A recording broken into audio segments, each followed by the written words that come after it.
Hello everybody, we're here with the Tokyo FinTech podcast live from Binary Star in Ginza, and our guest today is Benjamin Tsai, the president of Wave Financial. Hello Benjamin, how are you? Hi, I'm doing great. How are you? You look very well for a 16-hour time difference, I must say, so you're used to the travel. Sure, I think you've got me at the best time possible. I'll probably fade in a few hours. Okay, so we'll take best advantage of this. Benjamin, you have a long history in Japan. You came here very early in your career. So maybe we start kind of with that part of the story. What brought you to Japan in the first place? Sure. It's funny. I graduated from Berkeley with an engineering degree, and I came out to Japan actually in '95. I guess no one told me that the bubble had bursted, so that was kind of an interesting one. I spent some time working at a number of firms, including NEC, doing research and development, so more on the semiconductor side because of my background. I found it quite interesting. I have, I think, one, if not 1.25 patent to my name while I was at NEC. I think they own everything, so it doesn't really matter. But, it was a very good experience. I also worked at a pachinko factory for a number of months, and that was in itself a very interesting experience, and that's where I picked up my Japanese. So you're fluent in 3 languages?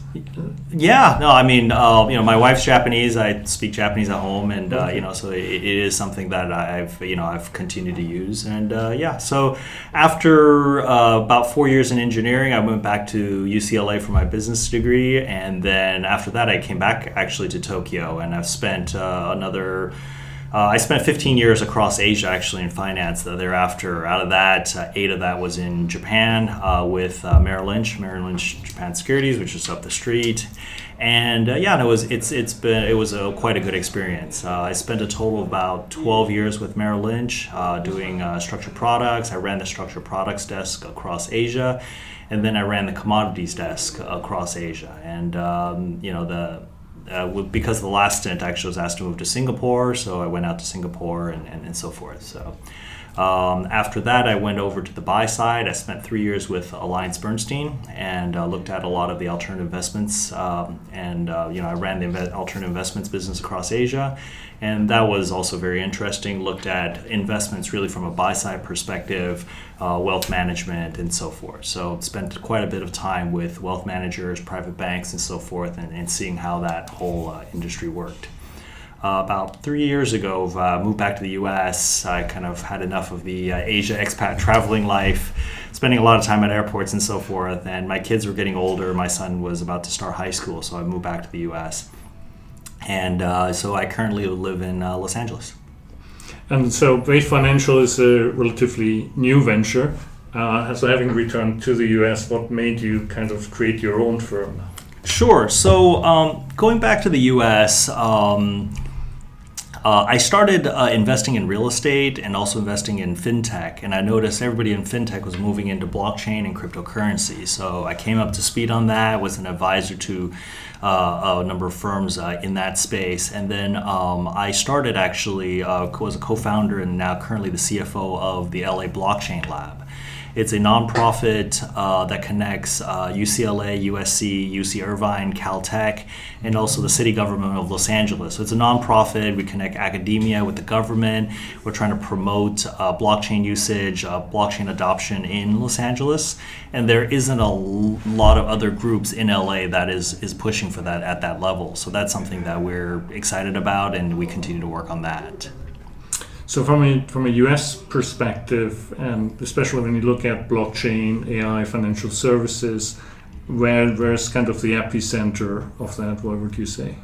I think it's all over the place. I think more financial focus is done more out of New York. Mm-hmm. A lot of the more technical development is coming out of the Silicon Valley, San Francisco, or let's call it the Bay Area. And LA actually was at one point the epicenter of a lot of ICOs and so forth. EOS was born to a certain extent out of the US, out of the LA, if you want to call it that. So that part of it was quite interesting. And as I was working on the LA Blockchain Lab, we did a number of interesting projects. We were, we actually consulted Lamborghini on their blockchain, usage and getting the board up to speed on their work there and so forth. And that was very interesting. And I was joking with people that I'm one of the few people that actually got money out of Lamborghini. So in this whole blockchain environment. So I think that was a very good experience, and that led me to a few other ventures. And I met David Seymour, who's actually the founder of our firm. So David and I wanted to start an asset management company, and he comes from a deep VC background, and I come from more of a finance background. So we kind of put our heads together, put a team together, and we started Wave Financial. And so also the way you started this story, I mean, investing and trading crypto is one thing, and then using blockchain to make societal change and help a LA government, for example, is a completely different part of the story. Where do you sit with Wave Financial across that spectrum? So I think it's very interesting. I think when I first started, I was very interested in kind of keeping crypto and blockchain separate. I felt like, if possible, maybe they should be done separately, or they have kind of different angles. And part of it has to do with that I think crypto has had a bad name with kind of a number of, let's say, less than kosher ICO projects and so forth. And so there was a general negative feel to ICOs, and there was an interest, from my perspective at least, to kind of keep on the blockchain and the enterprise side.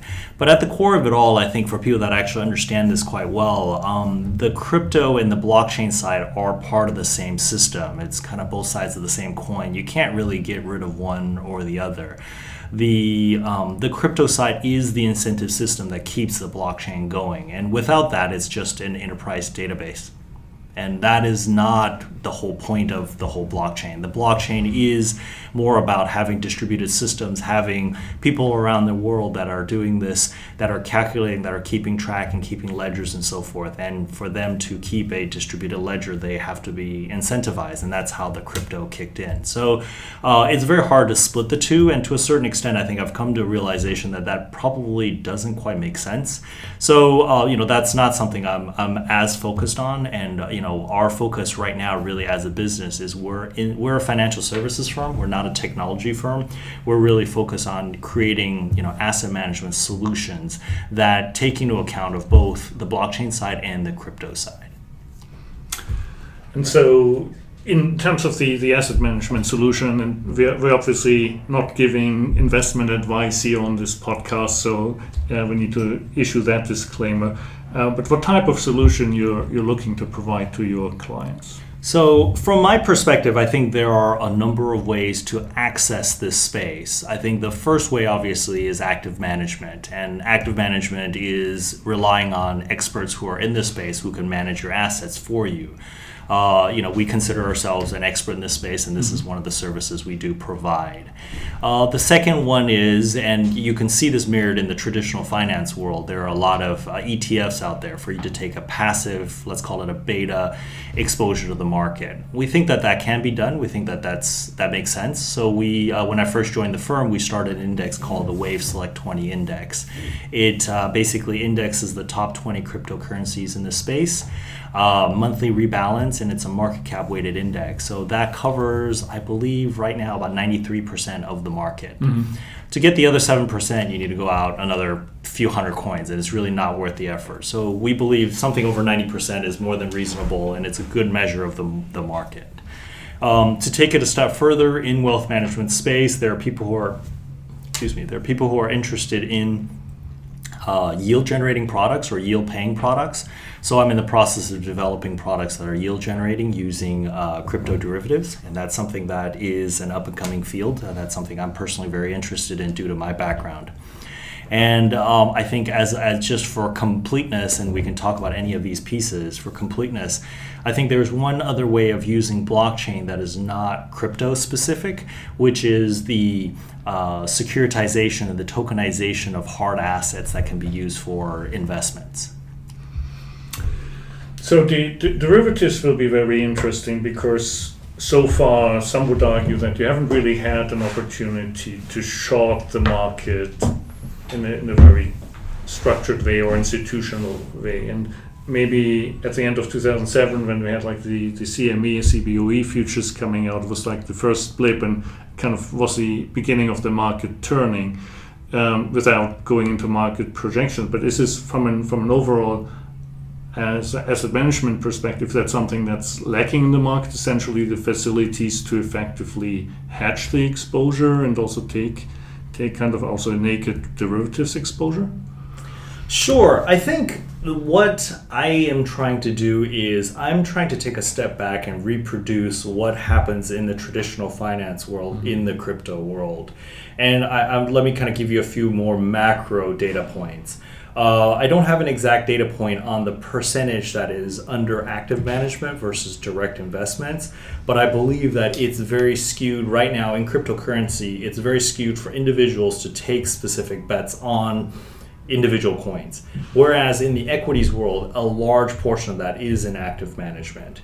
And a smaller portion, but growing portion, is done in the ETF space. So those two pieces are signs that active management in a fund format and index management in terms of like an ETF type product are the trends going forward, and that's the direction we're going down. The other area which is very interesting is if you look at traditional finance, let's say equities. In equities, the cash equities market or the pure equities market versus the derivatives market. The derivatives market is about 11 times bigger than the cash market. So if you take a similar mapping, your derivatives market should be 10, 11 times bigger than the cash market in cryptocurrency, which would be a huge market that is currently just in its nascent phase. And when I say derivatives, I think on the very first cut, people think about futures, people think about getting leverage and so forth by using futures and then being able to short because these are just contracts. I think that's kind of the first order derivatives. People are starting to do that. You're starting to see a lot of volume going through for Bitcoin, to a small extent on ETH, but you're starting to see that. What I'm actually finding more interesting is what I would call kind of some of the more complex options, call options, put options on Bitcoin, where you're taking a nonlinear exposure to these asset classes. You can go long, you can go short, and so forth. These products are starting to be traded. We're seeing some volume on Deribit, which is a European exchange that does this. We're seeing them do Bitcoin options, calls and puts for 1 month, 3 months on out. Pretty deep market, and it's pretty good. And we're also seeing them just very recently open an ETH version of that. That's still a little on the thin side, but is starting. That gives an outlet for a lot of the institutional investors to start taking these nonlinear exposures.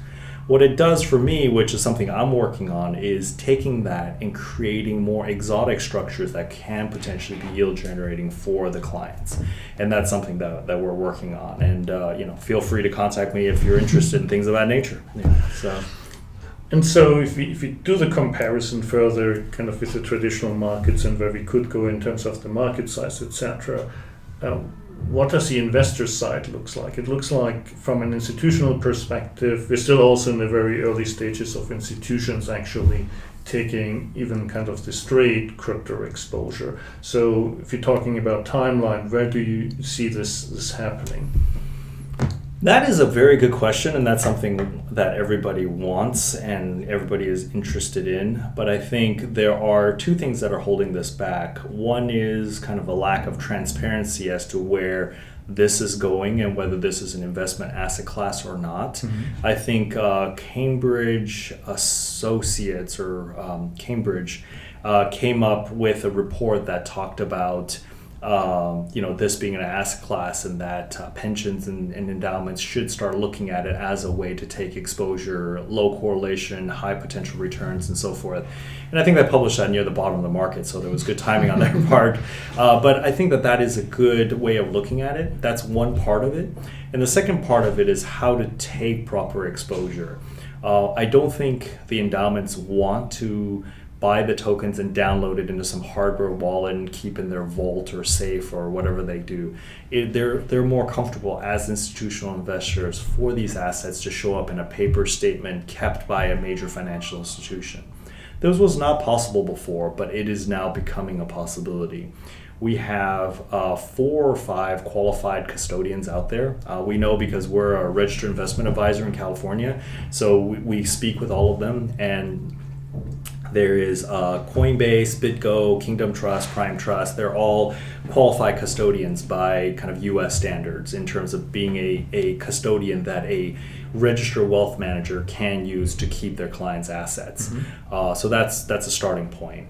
The other starting point, which is very exciting, is actually Fidelity. Fidelity is starting to get into the custodial business. I spoke with them at the end of last year, and they basically told me they've been working on this for 2-3 years. They've been really interested in. They started actually in their philanthropy department, which gets the least questions of what they're doing, and they basically took in donations in crypto, and they've been running crypto, as an experiment. And from there, they've decided they wanted to be in custody, and they built a business out. It's called Fidelity Digital Assets.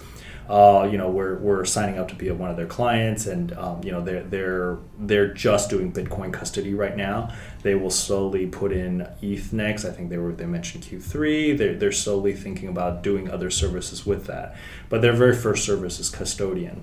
That is the first time where you can, any institutional investor can say, yeah, I bought some Bitcoin, Fidelity's got it, and here's a paper statement. You hand it to your accountant, they count it in their books, and you're done.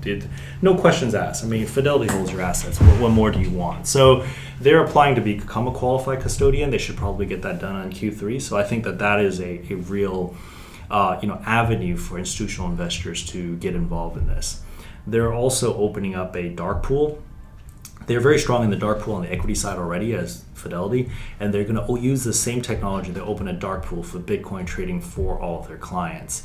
Once that's open, that will become extremely interesting because that they would basically have their own internal exchange to be able to do that. So, I look forward to seeing what that looks like, and that's on the roadmap. They're going to get that done pretty quickly, and they're thinking about a few other services also. But those are all legs that I think that would really allow institutional investors to be comfortable with holding cryptocurrency, or at least Bitcoin now and more other assets in the future as time goes. So with how you just ended this, so you would see the entry for institutional investors to be Bitcoin at first, given kind of the large market cap share it has. Yes, I personally think that they should invest in a beta product. They should take a look at our index. They should look at taking an exposure that gives them a wider range. But from their perspective, in terms of ease of handling, in terms of buying and holding and getting a piece of paper at the end of the month that says, where their statements are, they probably would start with the likes of Fidelity, and they would probably start with Bitcoin. And that's okay. I'm looking forward to them, getting involved. So yeah, that would be my guess. And so the other topic that's big is kind of securities token. Your firm is invested in Securitize and Shares Post with some positions. Is that coming in the US versus kind of the other jurisdictions? Who will take the lead in terms of that regulated environment? So let me kind of answer your question on a big picture perspective.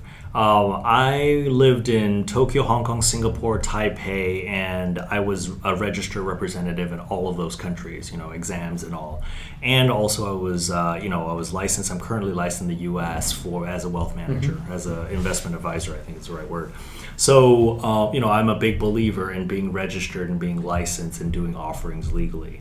And from a U.S. perspective, the security token framework is coming. It's something that works by U.S. standards. I've actually done the homework in terms of doing a lot of this. I've spoken with a lot of lawyers and incurred a lot of bills. And, I actually believe that the U.S., there is a viable path for a security token to be offered. So that is very interesting, and I think that can work.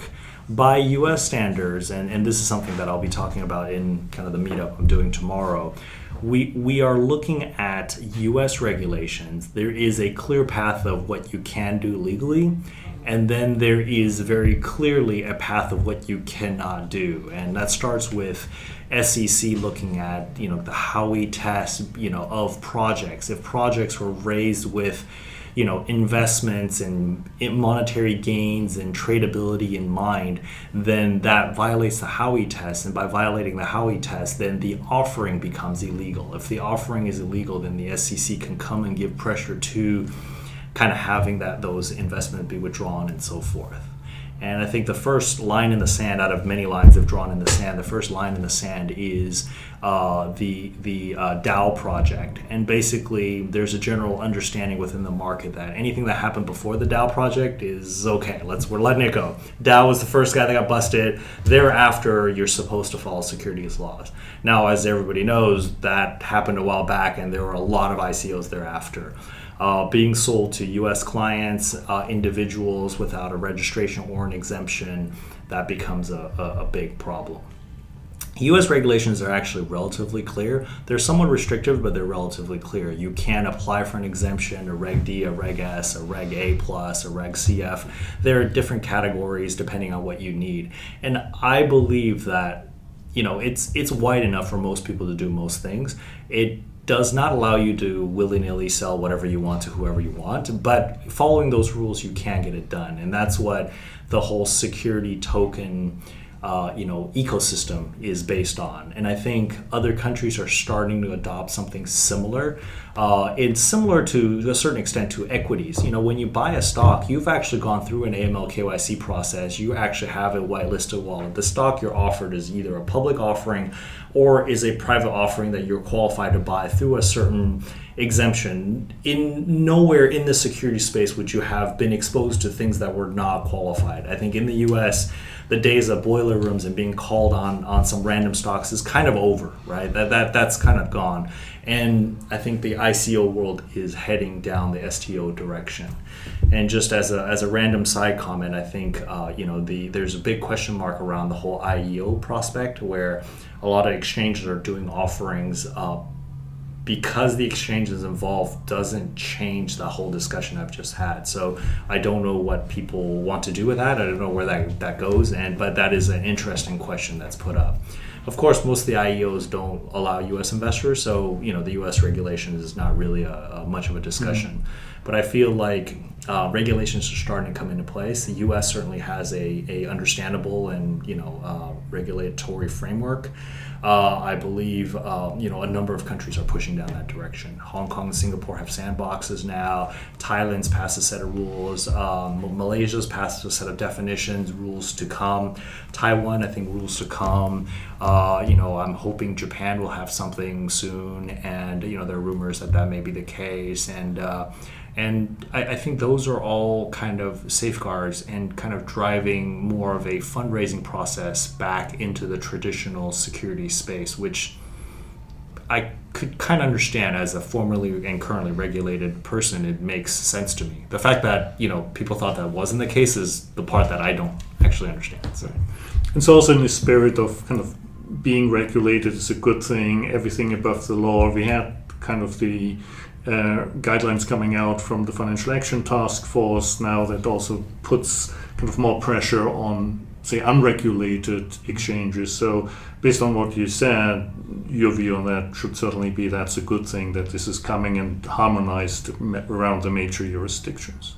Yeah, I think that's a good thing. I think, it's the right thing to do. We can have long debates as to whether the lines are set properly for who should be an accredited, who should be qualified, and who should not.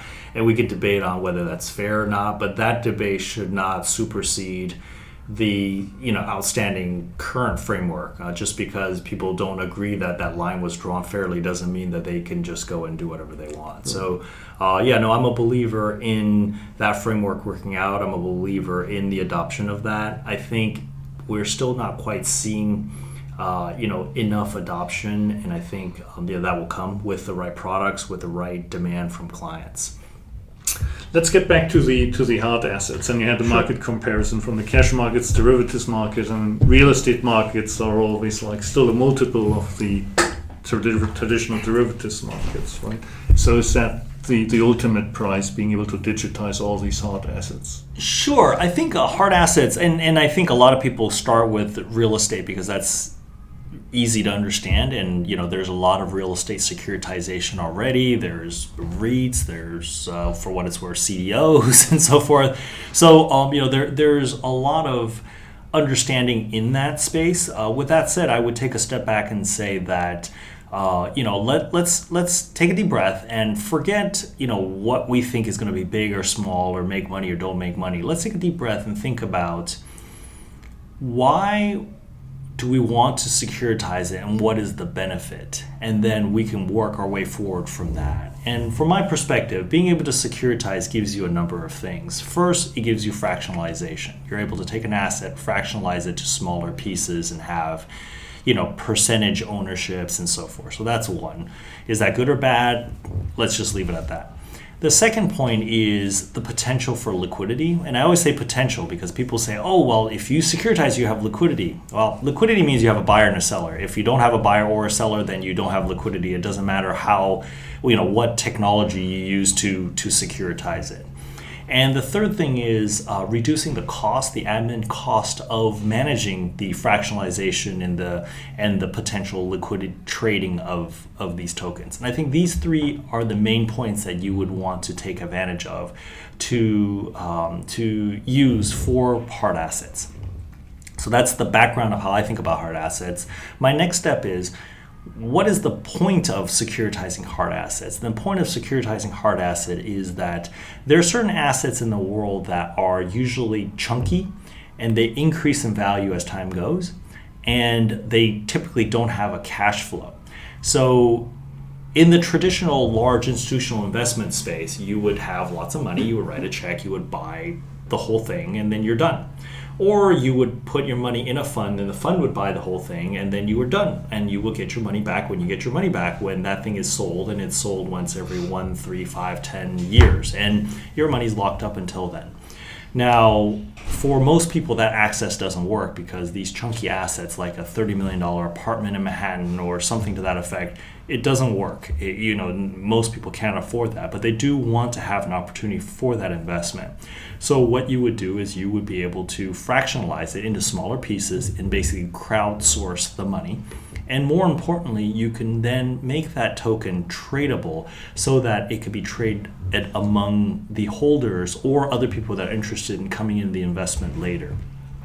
Now, there's some realities of it. There's obviously a legal ramification of that. We've worked it out where, under certain jurisdictions, you're able to trade this with a lockup for U.S. versus international investors. I think we figured out where we could do it without a lockup for international investors or a very short one.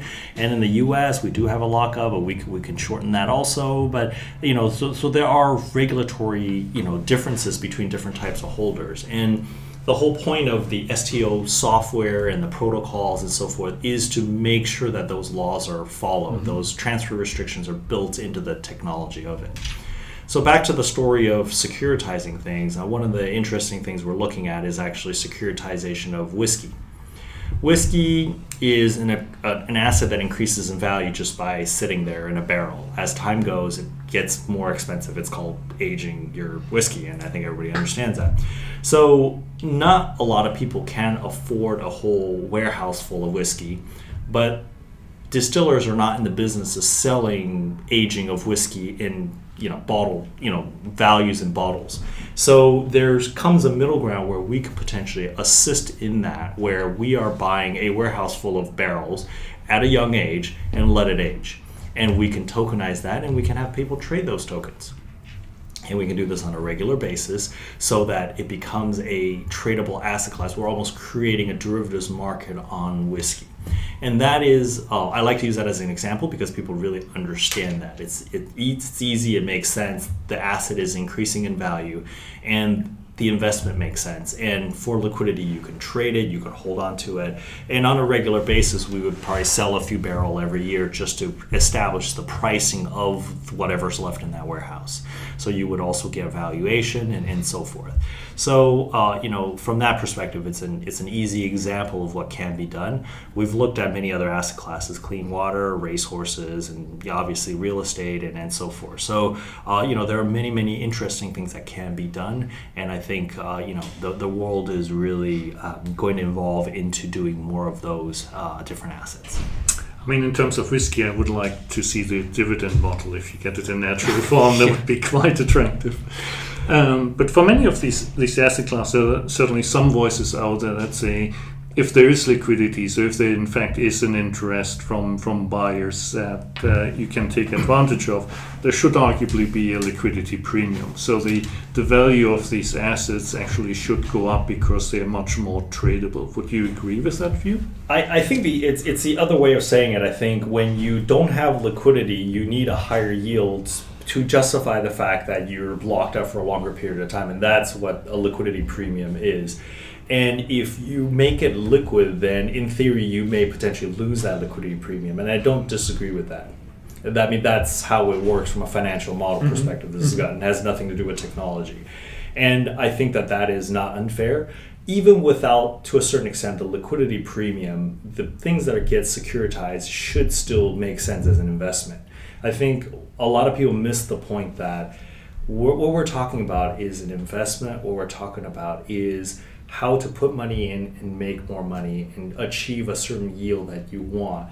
And the securitization and the application of blockchain technology is just there as an additional feature that would provide liquidity, ease of access, lower cost to manage the process. But it's not designed to overcome a crappy investment, for example. If it's a crappy investment, it's a crappy investment. Back to the liquidity premium.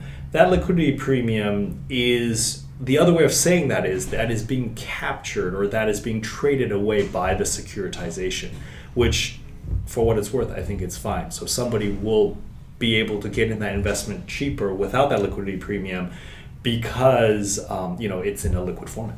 Yeah. Okay. Let's talk briefly about kind of the market structure or the market infrastructure overall. I think we hit a couple of points where we're saying, right, it will become more efficient, it will cost less to do it, but will we ultimately see a completely different financial system through kind of implying blockchain technology going a more decentralized route? Or you think that the structures that we created over the last decades basically are so ingrained, it will be kind of a change on the fringes, but the basic financial system will stay as it is? I'm more inclined to believe in the second, and I think people who are more on the technology side would probably be disappointed by the fact that I say that. I feel like that the financial world is, I don't know if using the word optimize is the right word. The financial world has evolved to where it is because it is the most efficient, or the most, for lack of a better word, the most cutthroat way, the cheapest, the most efficient way of doing it. That's how it ended up here. For it to evolve further, there needs to be certain advantages that are fundamentally different that would be good enough for it to migrate to the next stage. And I think a complete, let's throw out our current systems and build a brand new one, is a very burdensome way of thinking about it. But with that said, I think some people are starting to do that, but they're adopting the technology to the current use and not really going all out and coming up with new ways of doing it, because there's some value in the fact that we're in tried and true systems. There's some value in that we've spent the past decades working these out and so forth. So with that said, let me kind of give a optimistic example of things. It's kind of a long story, bear with me here. The first half of the story is that I used to work for AllianceBernstein back in Asia, and AllianceBernstein did very well in Taiwan. And the reason they did very well in Taiwan was because they took their high yield product that went from a quarterly dividend yield model to a monthly dividend yield model. Now, getting your dividend payout monthly instead of quarterly actually doesn't change things very much. Your dividend is your dividend. You are not creating more dividend by paying out more often. Yeah, but there was that conversion, and that conversion made people happy. And the conversion was somewhat painful from a back office perspective. They had to staff up. They had to build new systems to keep track of the dividends. The portfolio manager had to declare dividend 3 times as often. It's pain. But it was done because there was a thought that they could capture more market, and they did. They did really, really well. They took out a whole, almost the whole market, and their competitors had to keep up. So their competitors all had to also upgrade their back office and go to monthly, even though they no longer get the benefit of the market share gains that AllianceBernstein had. Mm-hmm. So So that was one half of the story, and it was a lot of work to go from once a quarter to once a month, or 3 times a quarter. The other part of the story, I was sitting down with the president of Securitize, met him for the first time. I sat down, I spoke with him. My simple question to him was, how much does it cost on your Securitize platform to pay out a dividend? He looked at me and he didn't really understand my question. I said, well, how much does it cost for you to pay a dividend, right? And what does that look like? And he said, well, let me tell you this. We have a client that is a mining company. So everybody that holds the security token that represents a fractional ownership of the mining company, and they get paid out whatever the mining company does. I'm like, okay. And then he said, yeah, so they mine, and at the end of every day, they just pay it out daily. Is that often enough for you? I say, yeah, that's plenty, yeah. So, and after the story, I went and took a look, right? I mean, on Ethereum, which, these guys run on today, the price of gas is, I think it was, 2 cents for, taking a long time, or 8 cents if you wanted it done quickly. And I asked my guys, like, what does it mean to take a long time for the 2-cent version? They said, yeah, that's like 18 minutes. So the efficiency of the system is at a different scale altogether, right? So you take the 2 examples, you look at dividend payouts previously where people had to write checks, or get banks to do wire transfers, and the cost of wire transfers, all the dividends, everybody, versus just airdropping their dividends on a daily basis. Yeah, midnight every day, drop them their payouts, and at a cost of 2 cents, and it takes all of 18 minutes to get done. The scale is just very, very different, and so in terms of those things, I think they will become more efficient. Does that mean we're going to get rid of dividend models? Does that mean we're getting rid of things? We may get rid of things like X dates, which used to take them 3 days to figure out who's owed what dividend. That's why they had an X date, a dividend date, and an X date to make sure that you make the cutoff so that you're on the books as the holder and so forth. In an STO, you know exactly who's on your book right at this moment. You want to pay a dividend, you get it done in 18 minutes. So, the world will change from that perspective, but the current financial system of having equity, paying out dividends, owning fractional ownership of rights to exposure and so forth, those are probably pretty fundamental. I don't think they would change that much. Fabulous, thank you. I think we started the journey kind of with your first steps here in Japan, and so maybe we end it here again. What's your view on the Japanese financial system, the industry, how innovative it is or maybe isn't, and how do you see that evolving kind of over the next decade? Sure. I mean, the very simple answer is I don't know, and I think everybody is able to say that, so let me kind of provide something there more than I don't know. I like the Japan financial system. I think overall it's very orderly. It's a more developed system, so it's a little more stable, so there's less kind of super innovative things that happen. I think the last big thing that I can remember was when I first started here, there were REITs. REITs were done in the US. I was at Merrill Lynch. We sent an expert on REITs over to Japan to handle the first potential restructure and issuance and working that out. And that was exciting. I found that to be very exciting. And I feel a little bit similar to what we're looking at now when we talk about securitization of real estate and whiskey and security tokens and so forth. I think Japan it does not currently have as clear a feel to what should or should not be done. And I'm hoping that Japan can come up with, security token regulations soon, because I think it makes sense. Because Japan has a developed securities law framework, it should not be difficult to take a look at it from that perspective. And I think right now, I want to say a few years or a few months ago, I think the adoption is considering cryptocurrencies as currencies and using currency laws to regulate, in Japan. And I think that's one way of looking at it, but I think that's a relatively narrow scope for a tool that can do a lot more. It's like saying, we will, manage all funds like fixed income funds, which is obviously you have equity fund, you have hedge funds, you have funds of all different shapes, colors, and sizes. So I'm hoping that they're willing to review that process and see if they can take a step back and look at security tokens and look at tokens in general more as as a wrapper, as a box. What can you do with the box? How do you regulate the box so it could be accepted? And what's inside the boxes then becomes a separate conversation, which would be very interesting also. Fabulous. So thank you very much, Benjamin. Wishing you all the best for the week that you spent here in Japan, and hopefully we see you again soon. Thank you very much. That was the Tokyo FinTech podcast, live from Binary Star in Ginza with Benjamin Tsai from Wave Financial. Great. Thank you very much.